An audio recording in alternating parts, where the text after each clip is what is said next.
今天我们来聊聊牙医界的一个惊人秘密，有3种人做牙齿植入植牙几乎注定会失败，而且如果能用其他2种治疗解决问题，那就千万别急着植牙。一位有良心的牙科名医直言，当医师建议你进行任何侵入性治疗时，8-9成医师第一考量的不是最适合你的方案，而是最有利于他们自己的方案。这句话是否让你背脊发凉？难道我们最信任的牙医可能优先考虑的不是病人的福祉，而是诊所的收益吗？今天就让我们深入揭露植牙产业的不为人知的内幕，看看哪些人植牙成功率极低，以及替代植牙的2大治疗为何更便宜，后遗症更少。首先，我们得先明白植牙为什么这么夯。现在走进牙科诊所，常常可以看到有关人工植牙的宣传，强调它如何逼真、美观、耐用，仿佛是施牙者的救星。然而，你可能不知道，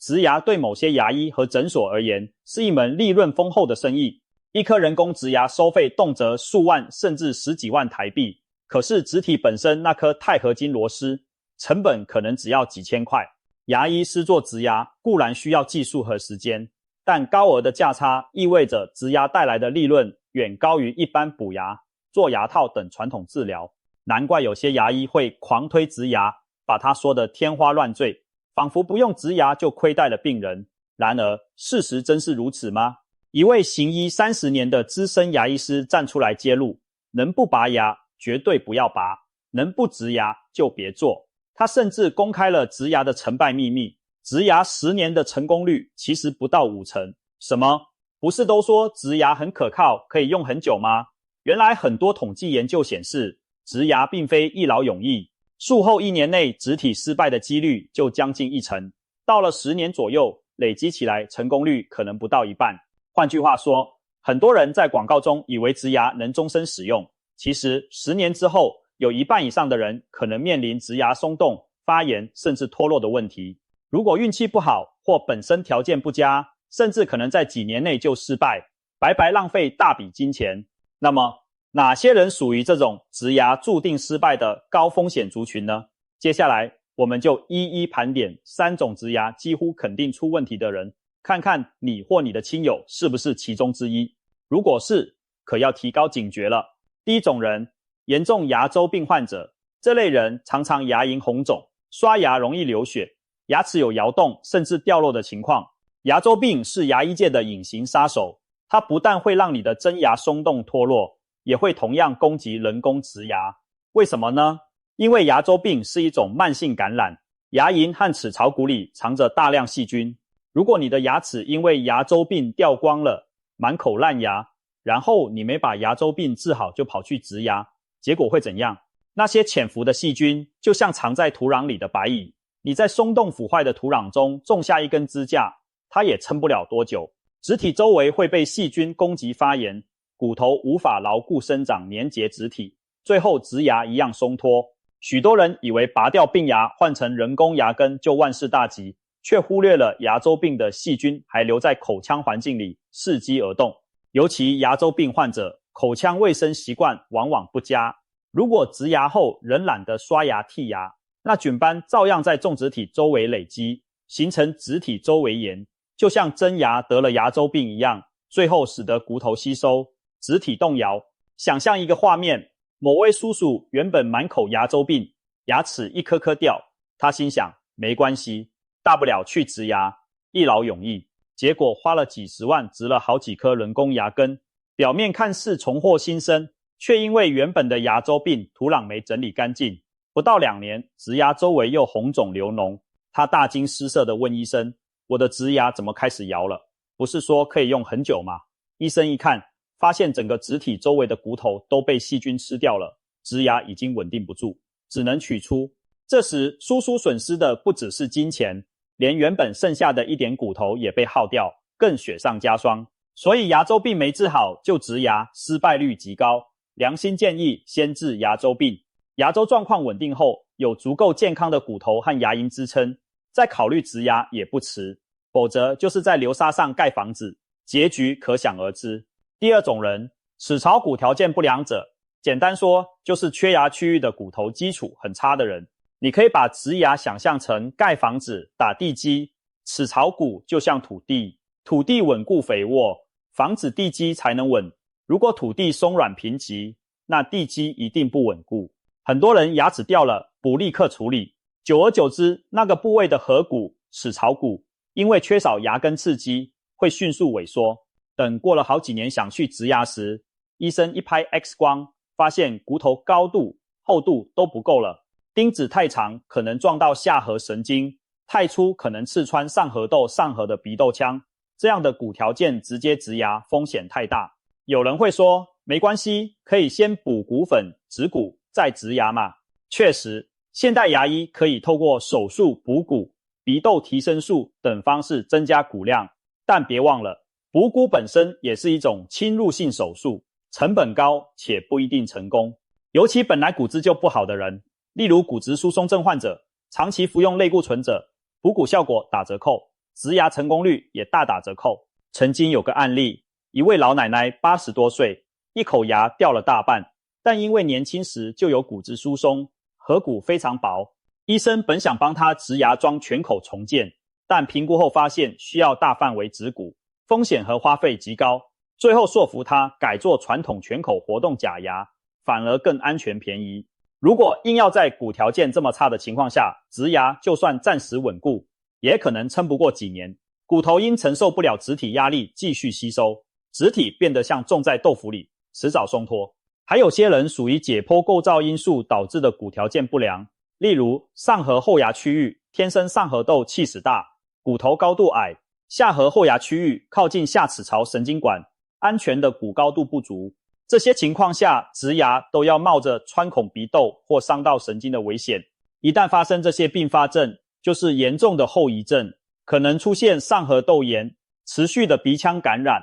或者下唇麻木、下巴麻痹等神经损伤症状。而且即使侥幸避开了神经和鼻窦，如果骨头薄，植体周围仅薄薄一层骨板，也很容易在使用过程中逐渐吸收破坏，最终导致植牙失败。总之，齿槽骨状况差的人植牙就像在烂泥地上盖高楼，失败率远远高于一般人。第三种人，全身条件或生活习惯不良者，这一类涵盖的范围比较广，但核心是身体不利于伤口愈合或口腔环境恶劣的人。首先，大名鼎鼎的就是老烟枪。抽烟对植牙成功率的影响非常大，尼古丁会让微血管收缩，伤口愈合变差，植体和骨头要长在一起，需要充足血液供应。但重度吸烟者的骨组织愈合效率往往降低许多，更别提抽烟者口腔细菌丛更加凶猛，牙周病更难根治，植牙术后感染，植体周围发炎的比例明显增加。有研究与临床统计都显示，吸烟者植牙的失败率是非吸烟者的数倍。所以如果一个人每天烟不离手，又指望植牙稳稳当当长久耐用，恐怕是缘木求鱼，除非他愿意为了植牙而戒烟，否则成功几率令人堪忧。再来是糖尿病患者，糖尿病若控制不佳，高血糖状态会抑制伤口愈合，并提高感染风险。你可能听过糖尿病人脚上的小伤口都可能脱臼不愈，甚至溃烂截肢，可想而知，植牙在颌骨打个洞，更换植体这么大的伤口，对血糖控制差的患者来说有多大的风险。植牙后伤口可能愈合很慢，容易感染发炎，就算初期顺利，长期高血糖也会影响骨质健康，让植体周围骨头容易再度吸收发炎。统计数据显示，糖尿病患者的植牙失败率明显高于一般人，因此医师通常会要求糖化血色素达到控制目标，例如小于 7% 才敢进行植牙。但现实中，有些患者和牙医心急，控制不佳也硬着头皮做，结果往往不好。此外，还有一些特殊疾病或服药族群也属于高风险，比如接受头颈部放射治疗的患者，他们颌骨血液循环受损，植牙伤口可能引发颌骨坏死这种可怕的并发症。又例如长期服用双磷酸盐类药物，治疗骨质疏松或某些癌症转移用药的人，他们的颌骨对创伤非常敏感，拔牙或植牙后也可能发生难以愈合的骨头坏死。这些状况一旦发生，比植牙失败还惨，因为整块骨头可能溃烂、感染，治疗困难。所以这类患者基本上是不建议植牙的，能避免就避免。还有些习惯问题也不能忽视，例如夜晚磨牙，咬合力过大的人，有人白天压力大，晚上睡觉无意识猛磨牙，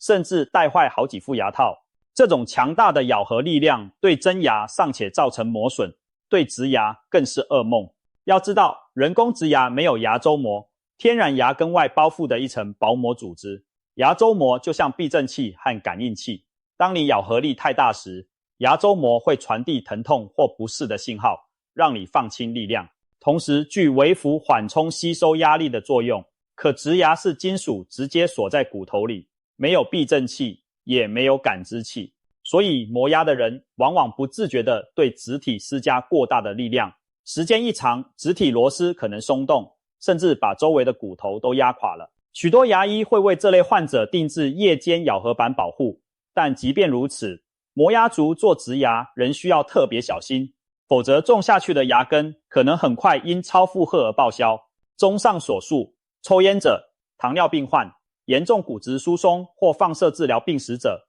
以及重度磨牙等习惯不好的人，都算是植牙高风险群的一员。如果同时占了其中2-3项，植牙失败率更是直线上升。有牙医甚至指出，某些条件很差的患者，植牙失败率高达8-9成。与其花大钱冒险，还不如选择其他替代方案，免得人财两空。说了这么多，你可能会问，难道这些高风险族群就没救了吗？牙齿烂光光，难道只能放着不管或硬着头皮植牙？当然不是。幸好上述那位良心名医也提供了2大治疗对策，让我们在不得不处理烂牙或缺牙时，有别于植牙的选择。而且这2种治疗通常更便宜，后遗症更少，一般民众却常常忽略它们的价值。接下来我们来看看这2大王牌是什么。第一大治疗，能保留真牙就保留补牙，根管治疗和牙套。一句话，能不拔牙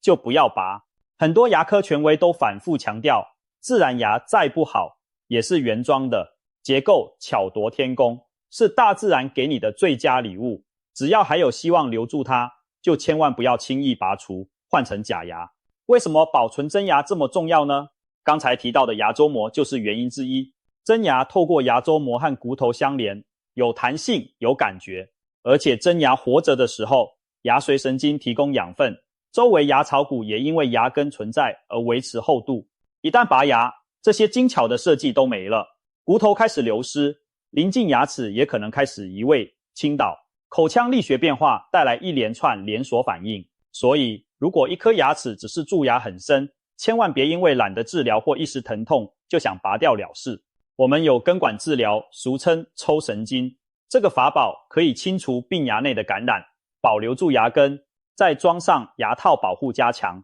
很多人听到根管治疗很害怕，以为很痛。其实现在局部麻醉含机械辅助下，根管治疗并没有想象中可怕。过程也许花几次时间，慢工出细活，但完成后，你等于保住了自己的牙根，然后再戴上合适的全冠牙套，俗称牙套，来恢复外形和咀嚼功能。这样的牙虽然没有牙髓神经，但牙周膜还在，依旧是扎扎实实粘在骨头里的自己人。很多成功的根管牙可以陪伴患者10年、20年以上，和真牙无异。再举个例子，如果牙齿只是中度蛀牙，其实连根管都不需要，补牙或做个嵌体就行了。有位牙医用一个很生动的比喻，治疗牙齿就像用抗生素治病，小病用1线药，小洞补牙，大病用2线药，严重蛀牙就根管加牙套，实在不行了才上最后的强力药，也就是拔掉换人工牙根。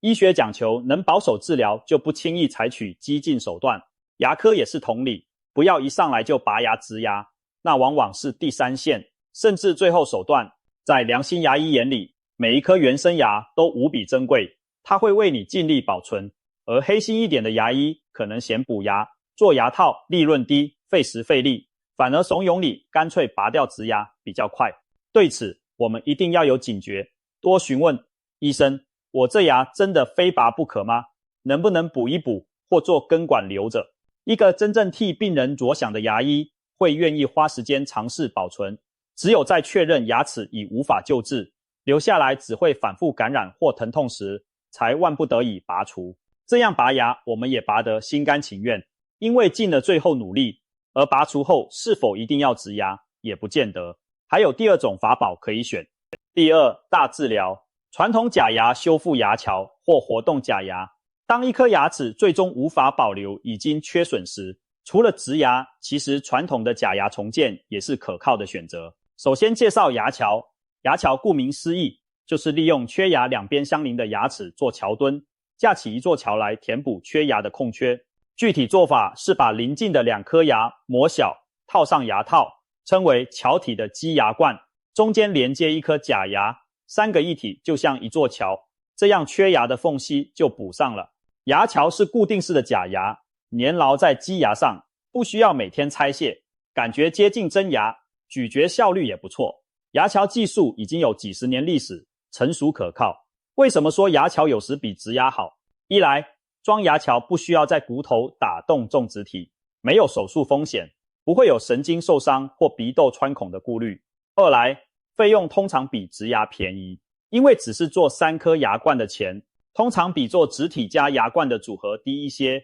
尤其健保如果有给付部分假牙费用更划算。三来，如果缺牙，两侧的牙齿本身就有大蛀牙或大填补，很可能迟早也需要做牙套保护，那干脆一起磨座桥，还能加固它们，一举两得。很多上了年纪的人，邻近牙都有补过、装过牙套，其实做牙桥对邻牙影响并不大，反而重建起一整排咬合，恢复了咀嚼功能。当然，牙桥也有它的限制，如果缺牙两侧的牙齿本来很健康，完全没蛀过，为了装桥而磨小也有点可惜，所以牙桥比较适合邻牙本身已有问题需要处理的情况。同时，牙桥的清洁需要用心，由于3颗连成一片，中间的假牙下方有一段跨过牙床，需要用特殊牙线或小刷子清洁桥底，不然食物卡在桥底，久了也会发炎异味。不过，这些清洁工作和植牙后要清洁种植体周围其实大同小异，都需要病人用心维护。耐用度方面，一座做好维护的牙桥用上10年以上并不罕见，和植牙的长期成功率相比并没有逊色太多。别忘了刚才说的，植牙10年可能有将近一半几率出问题，因此牙桥在寿命上并不见得比植牙差，而且过程更可控。万一牙桥用了10几年后基牙蛀坏了，大不了重新补牙或再做一座新的牙桥或改植牙，那时人也老了，说不定干脆装活动假牙更简单。也就是说，牙桥替你争取了宝贵的10几年时间，期间风险较小。除了牙桥，还有更传统但有效的办法，活动假牙。活动假牙就是可以自行摘戴的假牙，有点像一个可拆卸的牙齿装置。别小看活动假牙，它可是帮助无数缺牙的老人恢复笑容的工程。相较植牙需要外科手术，活动假牙几乎没有手术风险，制作也相对经济快速。尤其当缺牙数量较多，位置分散时，活动假牙往往是最平价且实用的选择。比如一位伯伯牙齿东缺1颗，西掉1颗，整口算下来缺了5、6颗。如果每颗都植牙，他得挨5、6次手术，花费数十万，身体和荷包都吃不消。但装一副部分活动假牙，或上颌一副，下颌一副，全口缺牙，甚至可以用总义齿全口活动假牙解决，成本只有植牙的零头。当然，活动假牙的缺点是需要适应，初戴时异物感强，可能有点影响发音，咀嚼效率也不及固定的牙桥或植牙，但很多长者适应后也能使用自如，每天带着吃饭聊天没问题。活动假牙需要每天取出清洁，这对有些人是麻烦，但对另一些人来说，能把假牙拿出来洗干净，反而觉得卫生有掌控感，不像植牙长在骨头里，看不见摸不着，生病发炎了自己也不容易察觉。还有一点值得一提，植牙一旦失败拔除后，通常还是得求助于活动假牙。例如有人满口牙掉光，选择植了8颗植体做固定假牙桥，可惜几年内植体接连因骨头吸收而失败，拔除了大半，最后只能改回全口活动假牙，等于是绕了一大圈又回到原点，期间多花了好几十万和经历许多手术的痛苦。所以如果你本身条件不好，预测植牙成功率低，其实一开始就直接做活动假牙未尝不可，省钱省事，也避免经历反复折腾。综合来看，传统的牙桥和活动假牙各有优缺点，但共同点是相较植牙更经济，安全系数更高，并不是每个人都非得追求植牙这种最新技术。在良心牙医眼中，最贵最新的不一定是最适合你的，最适合你的才是最好的。有时候老办法反而更稳妥，牙齿缺1、2颗，用牙桥修复，1周内搞定，缺多颗，用活动假牙1个月内适应。反之，植牙往往疗程长，动辄数月到1年，包括植入、愈合、2期手术、戴牙冠等步骤，期间要跑多次诊所，对身体条件不好的病人，来回奔波和手术麻醉都是负担。而且植牙有失败的不可预测性，施作再好的医师也不能保证100%成功。一旦不幸失败，你不仅钱花了，还得再承受拔除植体、清创补骨等2次打击，心理和生理都是煎熬。所以在决定植牙前，务必要跟医师详谈自己的全身状况和所有选项。现在我们不妨总结一下，植牙并非万能的永久的解决方案。3种高风险人士：牙周病患、骨条件差者、全身情况或习惯不佳者，他们做植牙的成功率远低于一般人。如果你属于这些类别，又有牙医建议你植牙，一定要三思而后行。别忘了，那些广告上的灿烂笑容背后，或许隐藏着无数植牙失败的血泪。我们更幸运地了解到，其实还有保留真牙和传统假牙2大法宝可供选择，能补就补，能套牙套就套，实在不行，缺牙了就选择牙桥或活动假牙来重建。这2种途径往往更友善、更经济，也不会对身体造成太大负担。最后给大家一句忠告，在牙科诊所里擦亮眼睛，多为自己的牙齿想想。如果一位医师一上来就说这颗拔一拔吧，然后我们植牙，请不要羞于发问，医生，除了植牙还有没有其他方法？我的真牙真的救不回来了吗？一个真正站在病人立场的医师会乐意告诉你各种选择的利弊，甚至支持你寻求第2意见。而一位有良心的名医早就道出真理，能用2大治疗解决，就别急着植牙。保存我们与生俱来的牙齿，善用传统修复的方法，或许才是对自己身体最温和也最明智的安排。希望今天的分享让你对植牙有了更清醒的认识，不被商业话术牵着走，为自己的健康做出最好的决定。祝大家都能拥有健康的牙齿，笑口常开，而不是满口种满钛合金，却问题丛生。记住，该拔的牙才拔，该种的牙才种，慎思而后行，你的牙齿将受用终身。